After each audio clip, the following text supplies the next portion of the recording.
I see a shift in the West right now where these young group of teams are just starting to figure it out. They're starting to figure out themselves and figure out their chemistry amongst their team. Hearing him say some of the stuff he said about wanting to win these games bad, and some of Mm. these fourth quarter and overtime performances I've seen from him, because he wants to protect the house, like that stuff means a lot to me. Yes, sir. Hey, I'm icing the game like a free throw. I love when she talking the lingo. Wanna fuck on the freako. She says she bringing the Tito's. We hacking the game like a Chico. I'm a monster, it's time for the beast mode. Cracking your skulls like Debo. Straight to the strip, I'll singles. They peeping straight to the peephole. You a lame, you a dork, and bimbo. Oh yes, sir. Oh yes, sir. It's your boy Twan. We back with another episode of the Off Topic podcast. This is episode 10. This is actually my first episode of the new year, so happy New Year to everybody. This is episode 10 with my guest Josh. He came back for another episode. Thank you for joining again, my brother. My pleasure. I'm Thanks for glad. having me. Yes, It's an sir. honor. Yes, sir. It's an honor. Look at us. So yes, so for episode 10, we're just going to just knock out a few things that's been going on in the league so far. But what's upcoming next month, we have the 73rd NBA All-Star Game that's scheduled for February 16th and February 17th. And I know, Josh, I was just able to show you just a photo of what the airport, and so it's in Yeah. Indy, Indianapolis. I thought it was pretty cool for the Pacers to kind of, or really the NBA to like hype up the All Star game by putting it in the airport, which I feel like that's a lot of traction. I feel like at all times, but Yeah. also to hype it up, the month before. I thought it was pretty cool. I know I couldn't walk through there. I'm Dude, trying to I'm jump in the tearing an tunnel there ACL before. before the flight. I'm That literally is going a to be really trying cool to. marketing thing, though. Yeah, That's really, yeah, the marketing is pretty. Oh, yeah, really, the marketing on that is pretty dope. So I think that's pretty cool. But for the actual schedule for the All Star game, so on the 16th, that Friday, they're going to do the Celebrity Game and the Rising Stars games. So pretty much for like the rookies and sophomores. But for the Celebrity Game, I still don't know who's going to be or a participant of the Celebrity Game. So do you have yeah. anybody that you think, just any name that you want to throw out there that you would like to see? Uh, I always think of J. Cole. I mean, I know he's done it Oh yeah. before, but I love to see that man hoop because I know it makes him happy. Okay. I always expect to see Kevin Hart because, Hmm. back when I first really started watching basketball, I feel like he was in there a lot, just messing. He I'm was like a trying to good see. personality to have out there. Who would I have? Like, let me think of somebody that's like, honestly, I'd be down for Drewski. That'd be my pick. That would be And that's like more super modern. fun. That's like kind of to like Yeah, our like what the time is of today. Like Drewski would be dope. yeah, That'd be dope. yeah. My picks were old school for Yeah, sure, but yeah, yeah, Drew really cracked me up. yeah. I Drewski would be don't fun. necessarily want to see like TikTokers per se. Well, not even necessarily like Zero, and I forget the dude's name, but he makes a bunch of funny videos. I wouldn't mind seeing that, to be real. Yeah, that'd be fun. So we'll see. I don't think they've officially came out with who all is going to be, but we'll see. And then for on February 17th, that Saturday, so like I said, I didn't mention, but this is a 2-day All Star game. We typically would have 3 games or 3 days in the Mhm. past where we would do everything in those 3 days, but they have actually shortened it. I would assume because of the NBA schedule kind of changed this year with the in-season tournament and everything else that's kind of changing outside of it. Um, Mhm. I think the 2 days is different, so they're going to compact a lot in. So that's including the skills challenge, the three-point contest, the dunk contest, and that's going to be the All Star game.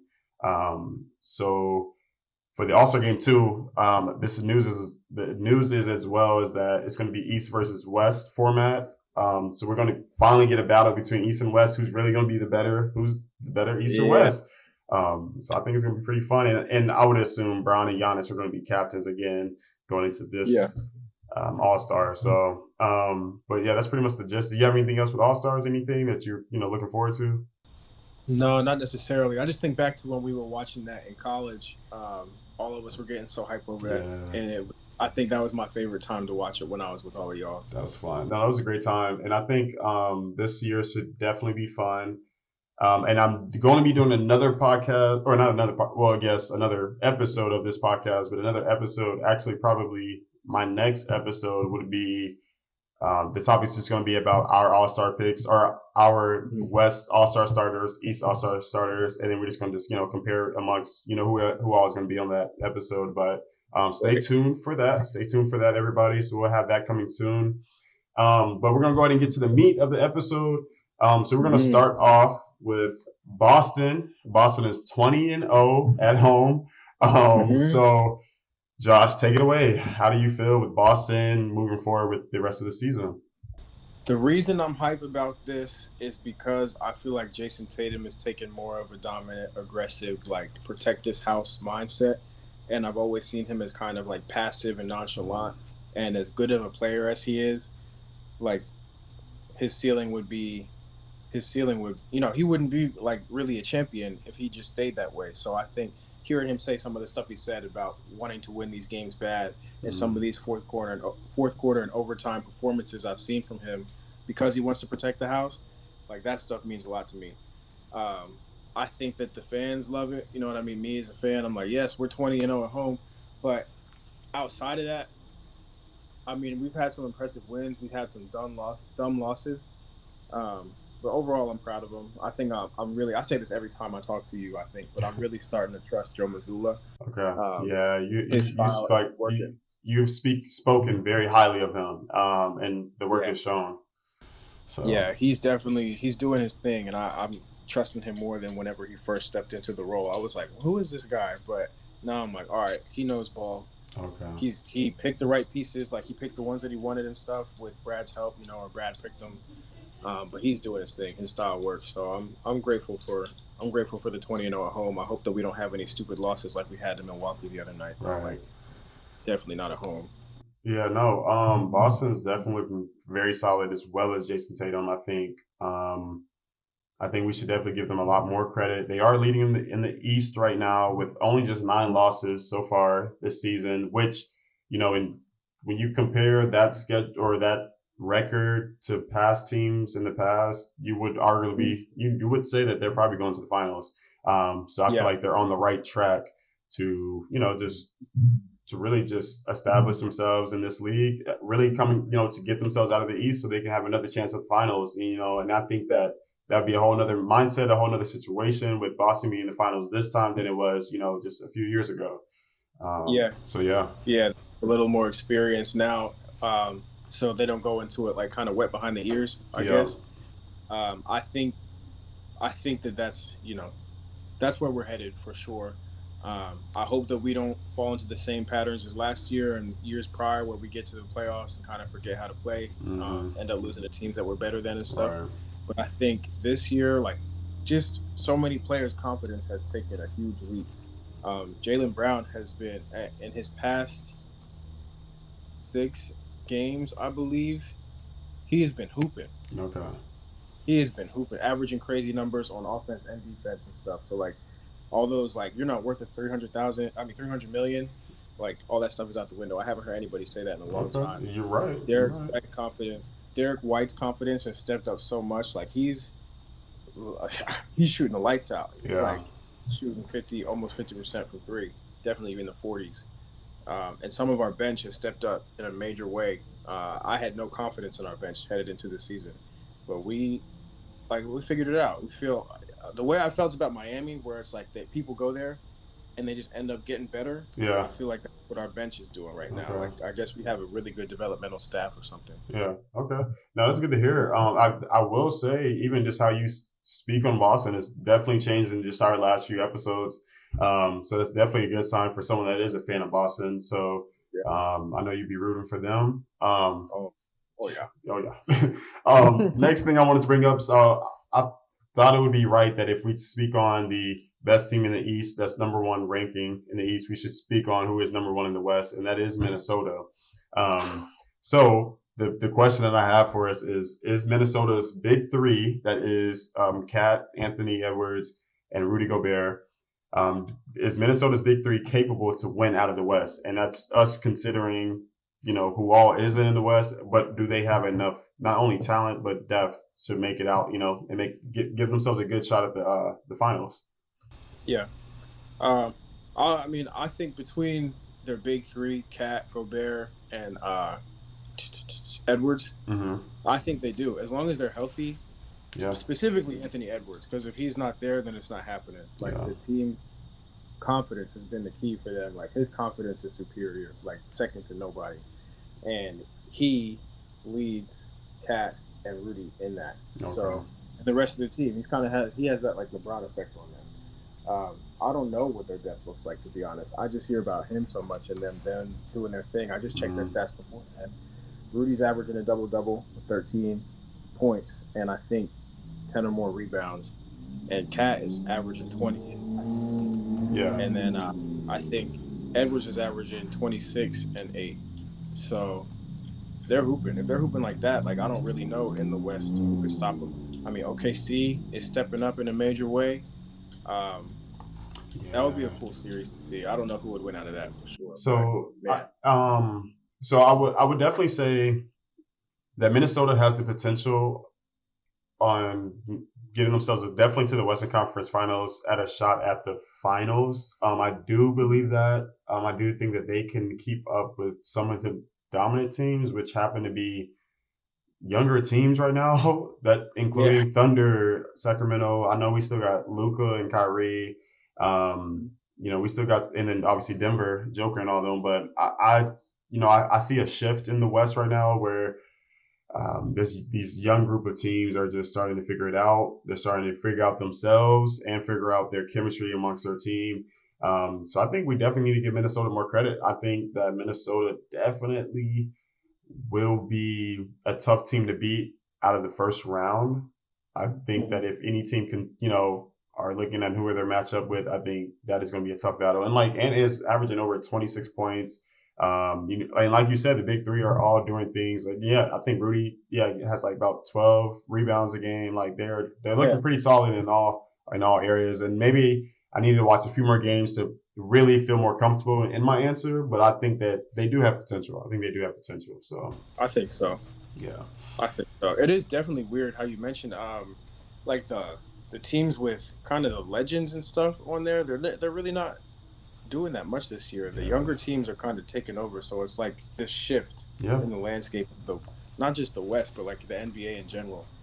I mean, I will say one veteran team is still really two in the West still that we're not even really speaking that much on is Phoenix and the Clippers. So it's like, I mean, I don't know. Like, I will say, like, I still stand on my point of saying, like, the younger kids of the league are starting to really make a big difference, with the West. And that's specifically the West young teams. Like, they're really making noise. And I think there are still a lot of veterans that are still there that are still dominant. And I think when playoff time comes, it's going to be a different, I think the regular season is definitely a young man's sport right now. I think the playoffs definitely does change once, you figure out matchups, and then the real game is on. And that's when you really know, who's going to be the top dog. So we'll see. We'll see. Yeah, I'm excited to see who comes out of the West, man, because it's like it's stacked over there. It's stacked. It is. It really is. So next thing I just wanted to speak on. So I know for a while, just from the beginning of this my podcast for this season, my main topic was just Rookie of the Year because we have Victor Wembanyama coming to the league. I know that I've been arguing, Chet Holmgren would be a good candidate to be definitely should be considered for number one. I know the last few weeks it's fluctuated, but now Victor Wembanyama does lead in the rookie race. But the note that I only had was just Victor Wembanyama, just his name, because it's just like when we're just looking at just his last few games, bro. Like when I was thinking, before the season started, the games that I was envisioning is what we're kind of seeing now. I'm like, dog, like it's like I don't really have much words because I don't know the potential. Like that's what's scary. If he can score 27 as a rookie, I mean, he's not averaging 27. No. Not right now. But I think in his future, like if he's capable of scoring 27 points like that with a game like that, like for a 3-level scorer type stuff, guard skills at his height. This is stuff that everybody's been saying. But we're seeing it in his first year. You know what I mean? Yeah, you're right. Like you said, what is the ceiling? How good can he be if he's already this good? To mention, he's on minute restriction because he just had a recent injury with the ankle, so he's on minute restriction right now. And this was like the minutes that he has is just impressive work, like just highlights after defensively hustling, after like running down to score, running down to make sure, like he's really, and I can see that he's. I saw a post with Victor Wembanyama saying that if he's not playing well, he told them to let him go hoop in the G League. Like that's like the mindset this kid is like, and I'm like, wow, like to want to be that good is he's different. He's different. He's definitely different, and he has a humility that a lot of people that good that early don't have. What is he, 19? Yeah, 19. Only 19 years old. 19, yeah, definitely.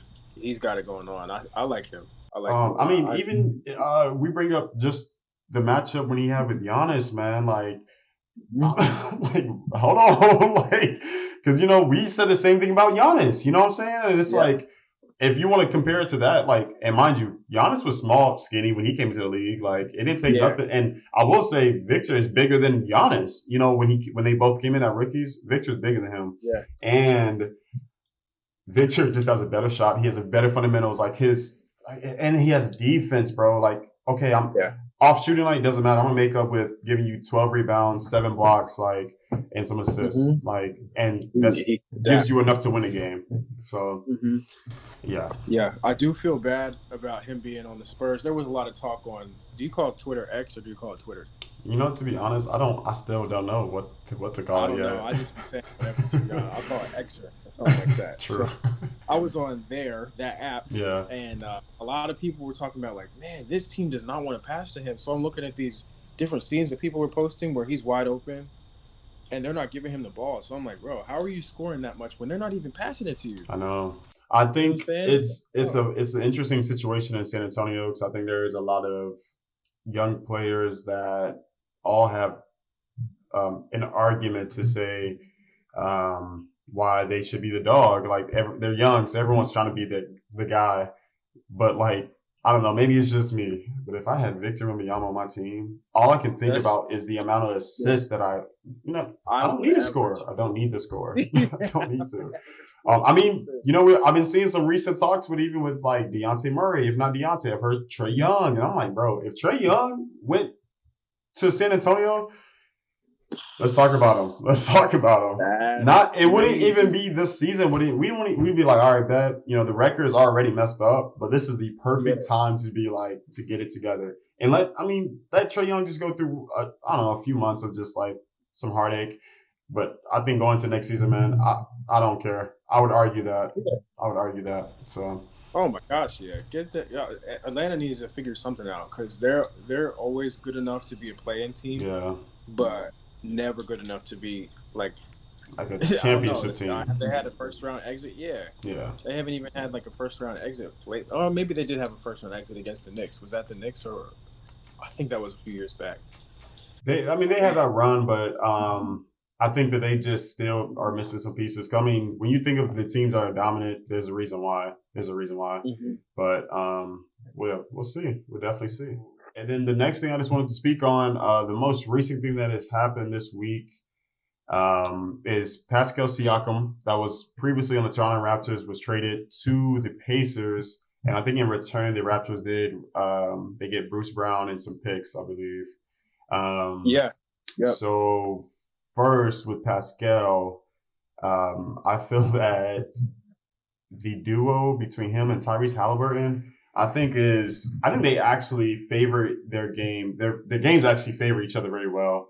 I think that the kind of point guard Halliburton is, he's a scorer threat and a passing threat, but it's just he knows how to push the ball. And I think that a lot of how Pascal he's mobile. He's more mobile, I think, when he's moving. He's like in motion. And that's a lot of his assists are just him getting it out of his hands. Like Tyrese gets it out of his hand. So I think it's gonna be pretty fun to see, how Indy's gonna look. I think that's gonna be a fresh start for them. And I think if not, I'm not really have too much big expectations this year. I think they'll definitely be pretty good going to the next season. I don't know how much damage they can do now but I think it's gonna be fun to see. But I think it's gonna be cool. They're a very good team. They're a very good team right now, and then adding him is going to be a big. I remember when it came up, I asked in the group chat, I was like, "Do you think they're going to have to trade Miles Turner for this?" They didn't have to trade Miles Turner, so they have two good, like, bigger players, big forwards, like, who can play center if need be. So you have like two mobile guys like that can shoot, score, defend, all that. So I don't know. They would be my sleeper team to make it to the conference finals, if not the championship. You know what I'm saying? Because if the Celtics are the ones that we're talking about going to the championship for sure, and our record against them in the regular season, we're either tied or they're up. Actually, I think they're beating us by one game against them specifically. So I mean, that would be a great matchup to see in the playoffs, and I think they have the potential to do it, man. Yeah, I think that was definitely a big thing. I definitely think for the Toronto Raptors, they are now at a place where they should feel comfortable about being in a place of rebuild. Like, just let this be a time that you rebuild. I'm sure that they could probably fight in the play-in tournament. No real big expectations moving forward after that. But I think that'd be good for Toronto. They still got Scotty Barnes, some young guys, some new guys. Your boy RJ Barrett just went there. OG. Yeah. So Toronto, and then now they just got some picks. So we're gonna be talking about Toronto. I was saying like 2 years. Like Toronto gonna be pretty hot again. So their turnaround is probably a lot quicker now because of that trade now. A lot quicker. And they've definitely been working this season so far. Before the trade deadline. So I would say Raptors they've won. Out of the trades they've done this season so far, they've won so far. You think they won that trade? I think they won I think both teams did. I don't think nobody lost. At all. Yeah, at all. I hear that. I had just pulled up too. The Pacers they're 7th in the East. I think the records are still all close. So I mean, they could almost not even be. They could be a 6th ranked team and not even have to be in the play-in. So Pacers are in a good spot right now. So so a lot could change. Great. Yeah, I just don't like Halliburton's jumper. That's the only thing I don't like. Unorthodox. But it goes in, so it's like not much to hate on. Hey, if it go in, I ain't hating on game, brother. I ain't hating. All right, but that's it for episode 10. We just wanted to talk to you guys just quickly on some things that's going on in the NBA right now. Thank you, Josh, for joining on today's episode. This is episode 10. So stay tuned for the next episodes. It's definitely going to be more about the All-Star break, but we're just stay tuned for that. Other than that, man, appreciate you, Josh. We're going to see y'all on the next one. I hope y'all enjoy it. Like, follow, subscribe, comment. Bow, bow, bow. Touch buttons. Touch them all. Relax. Hey, yo. But thank y'all. We out.